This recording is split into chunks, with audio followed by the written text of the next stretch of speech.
जों नबसरनिया जेबो गाव इलेक्सन गेलेगोन आंखौ जेबो खालामनो हाया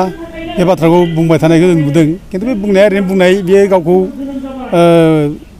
गावनि माने लाजिनायखौ फांथेनो थाखाय दोनखोमानो थाखाय बे बाथ्राखौ बुंदों माने बे सापर्टारखौ एसे गावनि भटारफोर गावनि सापर्टार दं फिनसेआव एसे मनबल लाबोनांगोन बिहा बेसो बे बुंदों खिन्थु बेथ' गेलेनो हाला बे गेलेनो हाला बे फाइनाल जाबाय बे जिखि बुङा बे गेलेनो हाला दा इलेक्सन गेलेनायाथ' बाद हो बे गावखौ बोरै गावनि पानिशमेन्टनिफ्राय बारग'नो हायो दा बेखौसो सिन्था खालामनांगौ दा नबसरनिया जे इलेक्सन गेलेनो हाला बिनि प्रमानाथ' जावले जावले जों बुंनाय जाबाय जे बिनि सार्टिफिकेटखौ केन्सेल खालामनाय जाबाय आरो लोगोसे 2023 नि 28 फेब्रुवारियाव हाइकर्टआ मोनसे अर्डार होदों जे कख्लाबारिनि आनएमप्लयड इउथ ससाइटि ओमफ्राय जनलाल बसुमतारी दावराव दैखोम नार्जारी बे केस होनायाव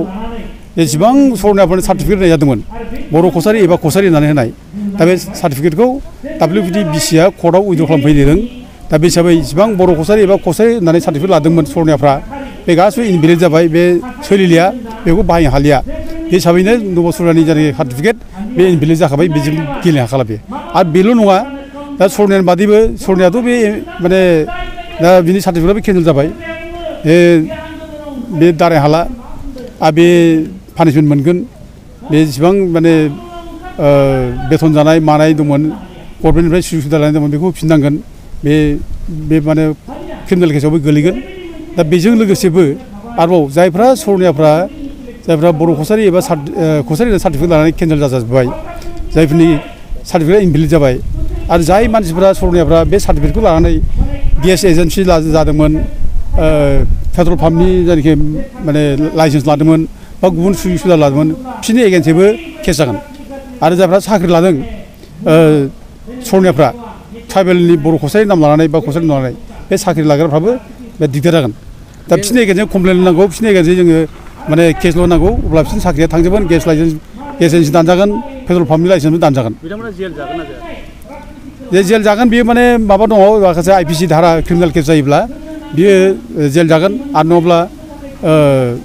माबानांगोन बियो बिनि जेसेबां बेथन जानाय मानाय बेखौ रिकभारि खालामनानै होनांगोन दा बेथ' केस ल'आवनो दंखायो माद्रि पाटिलनि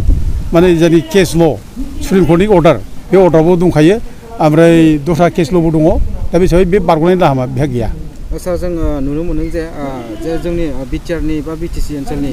राजनितिक दोलो बा पलिटिकेल पार्टि दानि जे BPF दोलो बिथांमोना जे नैबे फैबाय थानाय लकसभा क'क्राझार बियाबावहाय बिथांमोना 3 केन्डिडेट फोसावदों 3 केन्डिडेट फोसावनायाव जों बेवहाय लिस्टआव नुनो मोनो जे प्रिथिबि देब नारायण मेथ्स बिथांखौबो लिस्टआव होनायखौ नुनो मोनदों जोंनि बर'फोरनि थाखाय बिथांखौहाय जे केन्डिडेट हरोब्ला माबा मोनसे समस्या जानो हागौ नामा बेथ' समस्या जागोन बेखौ केन्डिडेट होयोब्ला पृथ्वीराज नारायण देबखौ माने BPFआ केन्डिडेट होनो नाङा बे बिराद गिदिर समस्या जागोन आरो बेथ' बर' नंखायाबो आरो बे ट्राइबेलबो नङा दा जिनिसा बाथ्रा साननो गोनाङा बेनो जे BPF बादि एफा गिदिर माने राजनिति हान्जानि जायनाखि MP केन्डिडेटनि फाइनेल लिस्टआव बे फैदों बे सोमोनांथाव जादों बे फैनो नाङामोन दा माबे केपासिटिजों बे बिसिम सफैखो जों बेखौ बुजिनो हायाखै दा अबयसे राजनितिक दलफ्रा गावबा गाव केन्डिडेटखौ गावबागाव सायख'यो सोर केन्डिडेट जागोन सोर केन्डिडेट जाया दरखास्त' बयबो होनो हायो बयबो होगोन खिन्थु बिदि होननानै जे माबाया मा होनो पृथ्वीराज नारायण देबआ जे बे केन्डिडेटनि एप्लाइ खालामगोन बे आसुरित जादों बेखौ बे खालामनो नाङामोन आरो जाय पृथ्वीराज नारायण देबआ बुंनो थाङोबा हाग्रामा महिलारिखौ बेनो केस होदों करापसन खालामदों मादों होननानै BTCनि एगेन्स्टजोंबो केस होदों दा बे हिसाबै बे जुदि केन्डिडेट बिदों बे केन्डिडेट बिनाया जथेस्थ' BPF हान्जानि जायनाखि कर्मिफोर बिसोरनि गोसोखौ हयथ' गाज्रि मोनहोदों गोसोआव मोनसे माने गोसो बायनाय लाबोदों आरो बेल' नङा जाय मानसिफ्रा BPF हान्जानि बाहेरायाव थानाय मानसिफोर दङ बर'फोर एन्टायार बर'फोर गुबुन गुबुन दलनि मानसिफोर बे गुबुन दलनि मानसिफ्राबो दुखु मोनदों बेबायदि सासे मानसिया बोरैहाय जाय ट्राइबेल नङा बे ट्राइबेल नङि मानसिया बोरैहाय माने मोनसे एफा गिदिर राजनितिक दलनि केन्डिडेट माने फाइनेल लिस्टआव फैनो हायो बेखौ बयबो दुखु मोनदों दा जोंबो दुखु मोनदों आंबो पार्सनेलि आंबो दुखु मोनदों जों दुखु मोननायखौ फोरमायो दा जोङो दा नैबे माबायाव ट्राइबेल सार्टिफिकेट होनाय केसावबो जों दा नुनो मोनदों जे जों नबसरनियाखौ माने फेजेननो हाबाय बेखौ जोङो MP माने कन्टेस्ट खालामनो माने नागिरनायनिफ्राय जों बादा होनो हाबाय बे कन्टेस्ट खालामनो मोनलिया बे रोखा जाबाय दा खिन्थु जोंनि गेजेराव आरोबाव नैबे प्रिथिराज नारायण मोनबादि मानसिया फैयोब्ला आरो गिदिर मोनसे माने नबसरनिया बादि प्रब्लेमा जोंनाव फैबावगोन आरो जों गोबाव जुजिबावनांगोन जाहाथे बे स्टेजसिम फैया जों बेखौ नायनांगोन आरो जोंबो जथेस्थ' जोंबो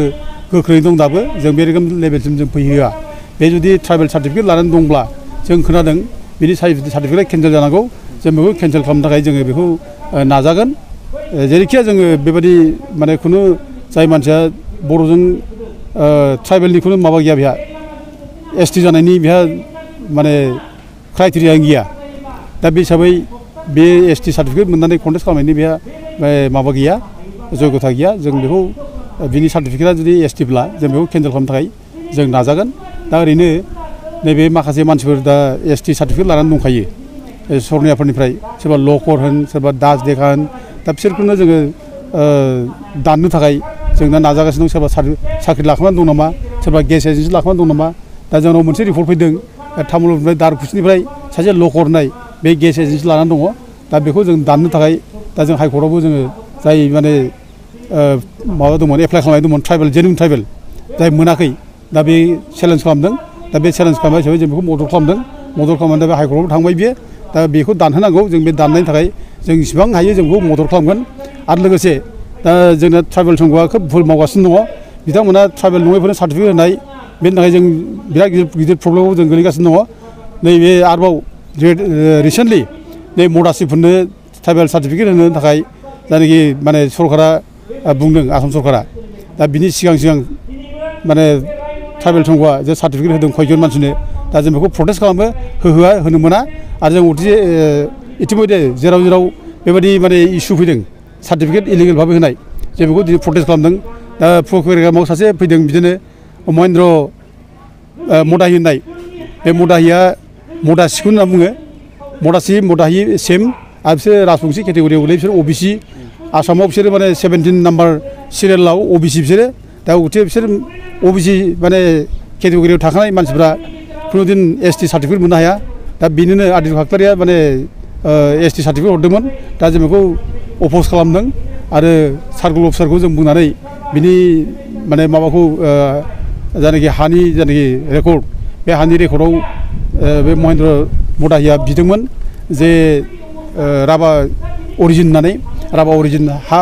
रेकर्ड हरनांगौ होननानै दा जों माना खालामनायाव हराखै दा बिनि जायनाखि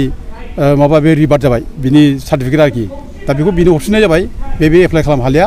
दा जों बेखौनो खावलायनो लुबैयो ट्राइबेल संघआ जाहाथे बे रोखोम नङै मानसिनो ट्राइबेल सार्टिफिकेट होलाबाया जों बेखौ खावलायो ओरैनो जोंहा बिराद गिदिर प्रब्लेम जाबाय आरो जों जाहाथे गोदानै आरोबाव प्रब्लेम जाहाथे जाबावा जों बेखौ ट्राइबेल संघखौ खावलायहरो नोंथाङा मोदोमनि सानाय सुनायजों भुगिनांनानै दं नामा नोंथांनाव जानजि सानाय गोदोना सानाय हान्थु सानाय आखाइ फाफ्लि सानाय आथिं मिजौनाय पेरालाइसिस जानाय खर' सानाय मोदोम गिलिर मोननाय नोरजिया जानाय बेराम दं नामा जुदि नोंथाङा बेफोरबादि बेरामजों भुगिनांनानै दंब्ला नोंथांनि थाखाय मोजां खौरां डिबि निउसनि गेजेरजों मिथिहोहरनाय जायोदि कक्राझार बडलेण्ड थेरापिस्ट सेन्टाराव थेरापिस्ट थुब्लाव ब्रह्मआ गोरलैयैनो खम बेसेनजों फाहामथाय होगासिनो दं गोबां मिथिनो थाखाय 9974030738 मबाइल नाम्बाराव जगाजग खालाम